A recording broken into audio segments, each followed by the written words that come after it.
Pemberdayaan Perempuan dan Perlindungan Anak atau DPPPA Makassar melakukan edukasi pencegahan dan perlindungan anak dari kekerasan seksual di Kecamatan Panakukang, Kamis 6 November 2025.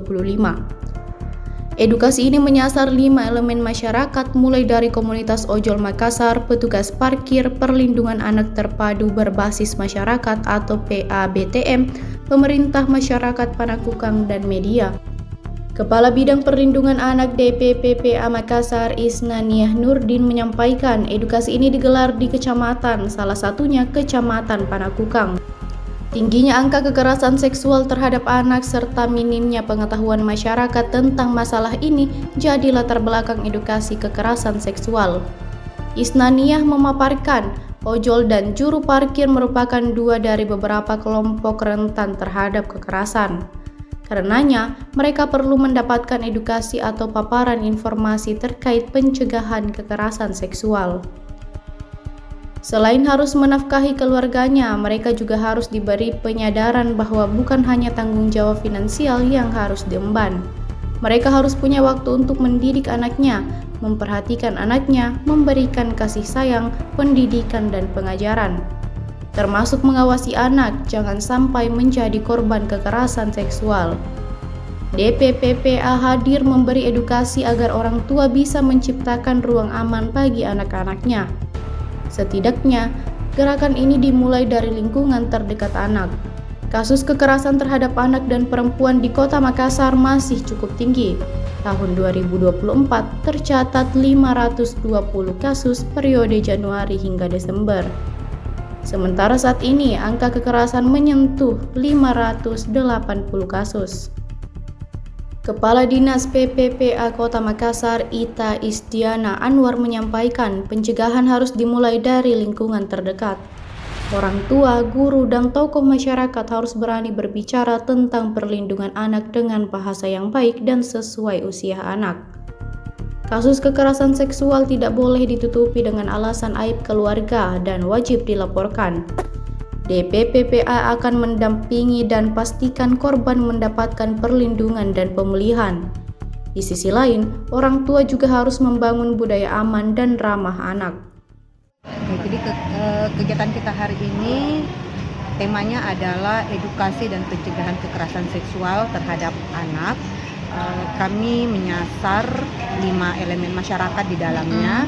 Yang pertama adalah komunitas driver ojol, khusus perempuan, kemudian jukir, juru parkir, kemudian ada dari PATBM. PATBM ini adalah ujung tombak bagi penanganan tindak kekerasan terhadap anak di wilayah kerjanya masing-masing. Kemudian ada dari pemerintah kecamatan dan dari unsur media. Nah, kegiatan ini kami desain sebanyak 5 angkatan yang mengcover ke 5 unsur tadi ini dari 15 kecamatan yang ada di Kota Makassar. Dan hari ini merupakan hari keempat dari pelaksanaan kegiatannya. Besok adalah hari terakhir. Nah, narasumber yang kami hadirkan pada kegiatan ini ada dari akademisi, kemudian ada dari psikolog, kemudian dari teman-teman tim reaksi cepat di UPTD PPA Kota Makassar. Nah, mengapa kami menghadirkan kelima elemen atau kelima unsur masyarakat ini? Karena pertama dari driver ojol maupun juru parkir merupakan dua dari beberapa kelompok yang menurut kami rentan dan perlu mendapatkan edukasi atau paparan informasi terkait pencegahan kekerasan seksual.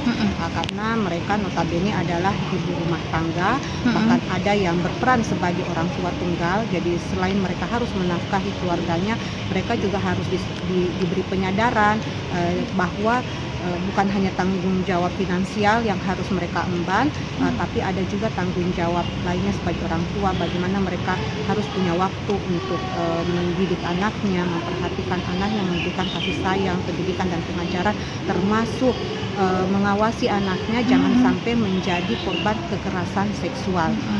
Karena banyak kasus yang kita lihat sekarang ini, kekerasan seksual itu bahkan terjadi di lingkungan terdekat.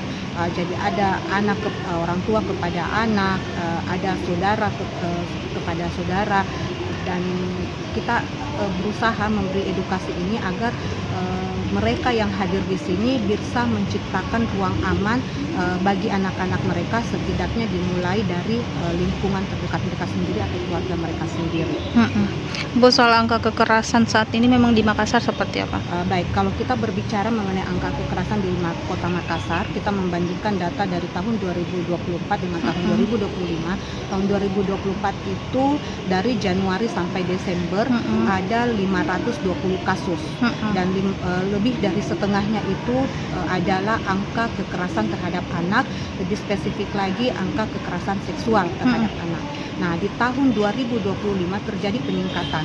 Dari data yang kami himpun melalui UPT DPPA Kota Makassar, sejak Januari hingga September 2025 sudah ada 580 kasus, dan lebih dari setengahnya juga adalah kekerasan terhadap anak, spesifik lagi adalah kekerasan seksual terhadap anak.